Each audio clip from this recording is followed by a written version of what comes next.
Toastmasters and Alan. That's an icebreaker. Do you guys think this guy has never spoken before? You are very smooth. I chatted with Alan via email before, and he wanted to know if you rambled or did you stick to the point, and was your style conversational? Absolutely on both points. On an icebreaker, he opens with a joke. There were so many things I really enjoyed about your speech. Parts of the speech and then also the way it was put together.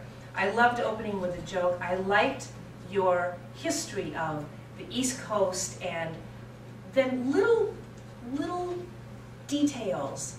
You can buy a house with a yard in Seattle. You can't do that on the East Coast. I liked that one. Looking at how did you get involved in film and doing audio and listening to a lot of MTZ. That told us a lot about you. I love your sense of humor. I always applaud for the Foley artist, at the end of the film, because I think they just have an absolutely wonderful job. And your description of the kids crawling through the meat case and how you made the sounds and added light suction sounds. What a nice nuance. Coming to Seattle, you had your structure. We had you on the East Coast getting into your career, the change in career when you came out here, and then you had a lovely wraparound with your son is now enrolled in school. Of course it would be Austin. That's my Texas bias. If I were going to a film school in Texas, I would want it to be in Austin.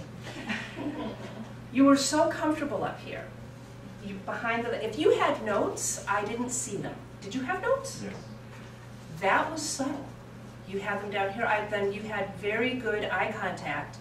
I thought your gestures were very natural.